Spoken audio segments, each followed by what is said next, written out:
Have you ever wondered why some of the kindest people seem to achieve the least success in our world? Why those who faithfully follow the moral precepts taught since childhood often find themselves exploited by those around them? A man who wishes to make a profession of goodness in everything must necessarily come to grief among so many who are not good, wrote Machiavelli in The Prince. His words, written 5 centuries ago, still cut to the heart of a painful reality many good people face daily. You were likely taught that kindness, honesty, and generosity would be rewarded. That virtue carries its own reward. But let me ask you this: how many times have you done the right thing only to be taken advantage of? How many times have you watched as those willing to bend the rules surpassed you? This isn't just a modern problem. When Niccolò Machiavelli served the Florentine Republic faithfully for 14 years, his reward was arrest, imprisonment, and torture after the Medici family seized power. From that bitter experience came The Prince, not a handbook for tyrants, but a survival guide for good people in a world that often isn't. I'm not here to tell you to abandon your kindness. Far from it. I'm here to show you how to protect that kindness, how to make it strong enough to survive in a world that too often sees it as weakness. Let me tell you about Michael, a small business owner who prided himself on treating everyone fairly. When a new vendor approached him with a seemingly fantastic offer, Michael accepted on a handshake, paid up front, and never received the promised goods. The vendor had specifically targeted Michael after observing his trusting nature with other business partners. This isn't random. Studies show that exploitative people actively scan for specific behavioral patterns that signal exploitability. They're looking for excess agreeableness, visible discomfort with conflict, and eagerness to please, the very traits we associate with kindness. Think about your own experiences. Have you noticed that certain people seem to repeatedly take advantage of your generosity? Have you ever wondered why they don't treat others the same way? What's happening is what psychologists call selective exploitation. People with manipulative tendencies don't try these tactics with everyone. They specifically target those who've shown they won't push back. Remember that colleague who always dumps their work on you last minute? Or the friend who borrows money without repaying? These aren't accidents. They've learned you're safe to exploit. Men are so simple of mind and so dominated by their immediate needs that a deceitful man will always find plenty who are ready to be deceived, Machiavelli observed. He wasn't being cynical.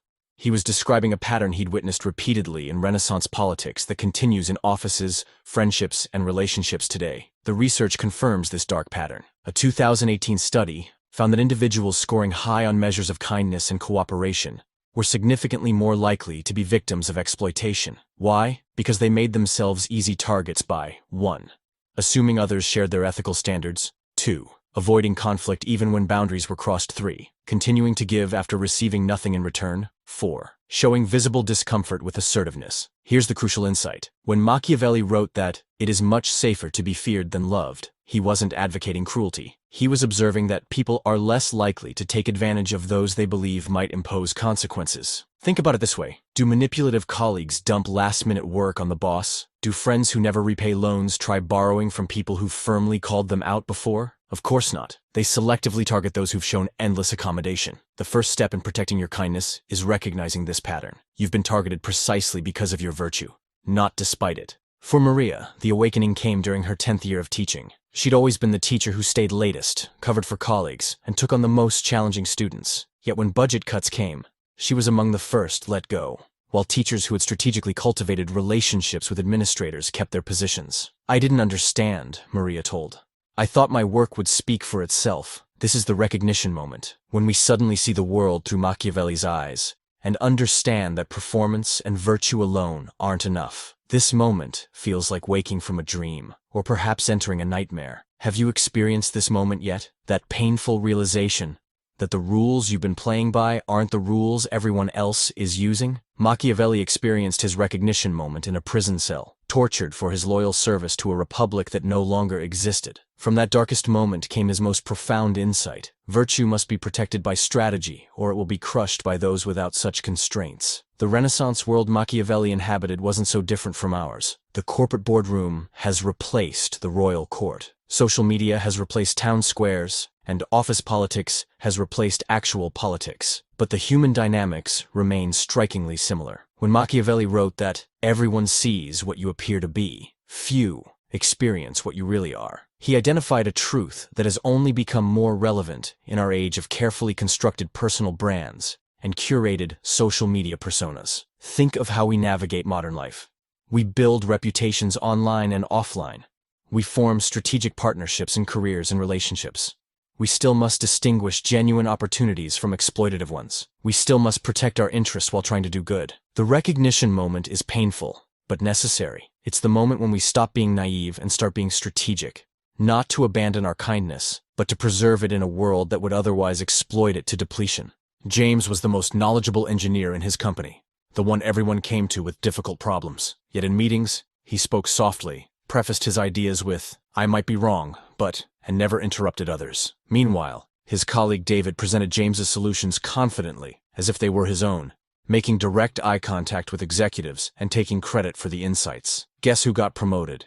This is the perception paradox. How you present yourself often matters more than your actual abilities or contributions. It's not fair, but pretending it isn't true won't help you navigate reality. Think about your own life. Have you ever watched someone less competent but more confident get opportunities you deserved? Have you ever had your ideas ignored until someone more assertive repeated them? Machiavelli understood the perception paradox centuries before modern psychology confirmed it. Men in general judge more by the eyes than by the hands, he wrote, meaning people evaluate you based on appearances rather than your actual deeds. Modern research proves he was right. Studies show that people who display confident body language are rated as more competent than those with identical qualifications but humbler demeanor. One landmark study found that the perception of competence often outweighs actual competence in determining who gets hired and promoted. This creates a particular challenge for kind people, who often downplay their achievements, qualify their statements to avoid seeming arrogant, give credit to others while taking none themselves, speak less assertively than their less ethical counterparts. The cruel irony is that this humility, while virtuous,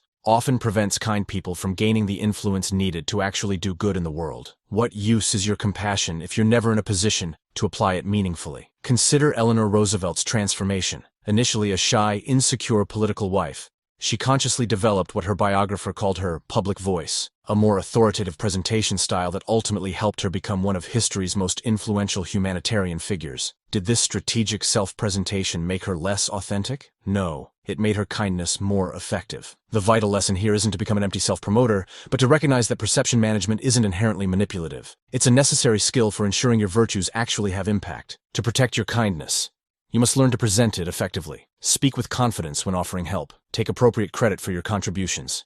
Ensure your boundaries are clearly communicated through both words and body language. Remember, if people perceive you as weak rather than kind, as a doormat rather than a good person, they will treat you accordingly, and your ability to do good in the world will be diminished.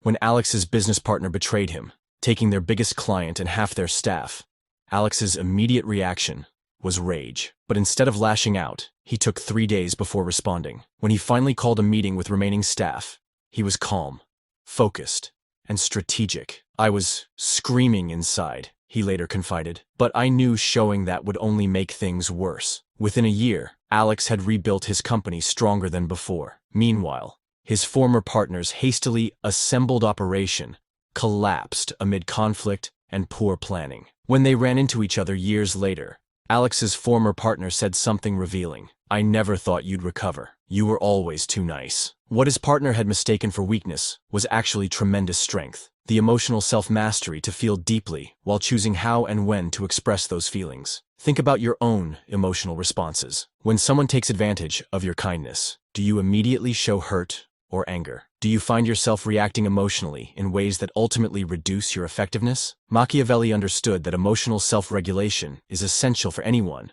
who wants to maintain power and influence, not because emotions are wrong, but because visible reactivity gives others a strategic advantage over you. Consider how differently people respond to controlled versus uncontrolled emotions. When you respond with visible hurt, they learn they can manipulate you through emotional pressure. When you explode in anger, they feel justified in dismissing you as unstable or overreacting. When you maintain composure, they must engage with your actual position rather than your emotions. This doesn't mean becoming cold or unfeeling. It means developing what Machiavelli might call emotional fortezza, the ability to feel deeply while controlling how and when you express those feelings. Modern research confirms the advantage this provides. Studies show that emotional self-regulation is a stronger predictor of success than technical skill in most professional contexts. This is particularly relevant for kind people, who often experience emotions more intensely due to their empathetic nature. Abraham Lincoln demonstrated this principle during America's most divisive period,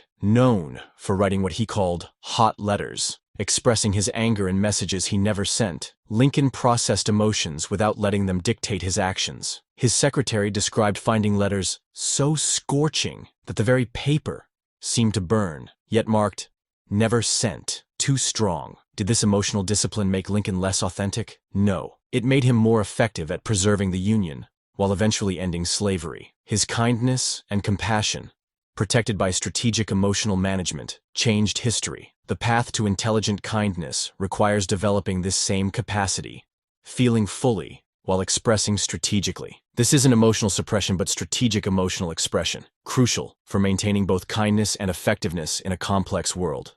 Men are less hesitant about harming someone who makes himself loved than someone who makes himself feared, Machiavelli observed, recognizing a fundamental truth about human psychology. We value what is scarce and often take for granted what is abundantly available. Think about your own relationships. Have you noticed that the people whose time and attention are hardest to get often receive the most respect? Have you found that those to whom you make yourself constantly available sometimes value you least? This creates a painful dilemma for kind people. The natural impulse to be constantly available often leads to being taken for granted, yet withdrawing feels selfish or manipulative. The solution isn't becoming cold or aloof, but developing what anthropologists call calculated distance, the strategic management of your accessibility to others. This isn't about playing games.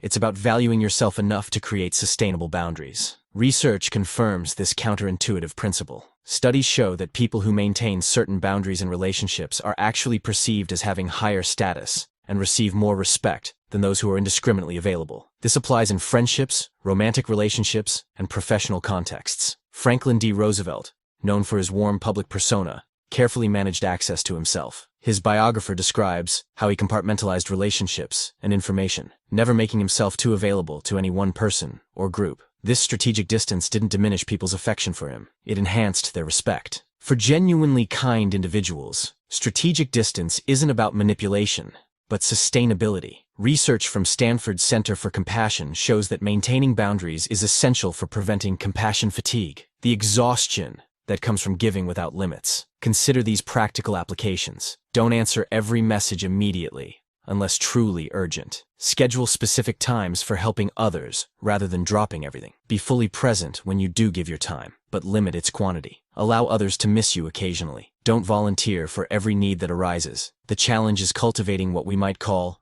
compassionate distance, caring deeply while maintaining boundaries that preserve your energy and increase the value of your engagement. This isn't selfishness, but strategic kindness, ensuring your generosity remains sustainable and appreciated. After being passed over for promotion again, David decided to change his approach. Instead of just working harder, he 1. Began documenting his achievements in weekly emails to his manager. 2. Practiced saying, "I need to check my schedule," instead of automatically saying yes. 3. Spoke up assertively in meetings while still treating others with respect. 4. Built strategic relationships with key decision-makers. 5. Learned to disagree professionally when necessary. 6 months later, he got the promotion. "I'm still the same person with the same values," he told me. "I just learned to present myself differently." This is the balanced way, maintaining your kindness, while adding the strategic elements necessary for that kindness to thrive and be recognized. It's not about becoming manipulative, but about ensuring your goodness isn't exploited or overlooked. Here are practical strategies you can implement immediately. Principled transparency. Be honest about your boundaries from the beginning. "I'd love to help with this project, but I can only dedicate 3 hours this week." Research shows clear boundary setting actually increases respect rather than diminishing it. Response flexibility. Adjust your approach based on who you're dealing with. Be generous with trustworthy friends while requiring reciprocity from those who've proven unreliable. One study found that successful people vary their interaction styles significantly depending on past experiences with individuals. Strategic positioning. Place yourself where your contributions will be recognized. Volunteer for visible projects. Connect your work to organizational priorities. Share achievements without arrogance. "I'm pleased our team's project came in under budget while exceeding targets." Selective vulnerability. Share personal information strategically rather than indiscriminately. Build deeper connections with proven allies while maintaining professional boundaries with those who've shown manipulative tendencies. Pattern recognition. Learn to identify warning signs of exploitation. Does someone only contact you when they need something? Do they reciprocate your generosity? Do they respect your time and boundaries? Adjusting your approach based on these patterns isn't cynical. It's wise. Deliberate discomfort. Practice small acts of assertiveness daily. Dispute an incorrect charge. Ask for what you deserve. Say no to an unreasonable request. Each small victory builds the confidence to protect your kindness in larger contexts. The path of intelligent kindness requires balance, combining genuine compassion with strategic awareness. This balance isn't about becoming Machiavellian in the negative sense. It's about ensuring your virtues survive and thrive in environments that might otherwise exploit them to extinction. Imagine a world where the kindest people weren't pushed aside, but rose to positions of influence, where strategic awareness protected compassion rather than replacing it, where Machiavelli's insights were used not to manipulate, but to ensure virtue could thrive. This isn't fantasy. It's entirely possible when we embrace the balanced approach that Machiavelli, properly understood, actually advocated. Remember, Machiavelli wasn't suggesting we abandon kindness. He was teaching us how to make kindness strong enough to survive in a challenging world. His insights, born from painful personal experience, offer a path to effectiveness without sacrificing ethics. The choice now lies before you. Will you continue as you have been, hoping the world will finally recognize and reward your goodness alone? Or will you add strategic awareness to your kindness, making it resilient enough to truly change the world? Intelligent kindness isn't just about protecting yourself, though it certainly does that. It's about becoming effective enough in your compassion that you can actually create the kinder world you've always envisioned. The true power of Machiavelli's insights isn't in teaching the cruel how to succeed. It's in teaching the kind how to survive, thrive, and ultimately transform the very environments that once exploited them. That transformation begins with you, today, as you take the first steps toward making your kindness not just good, but intelligent.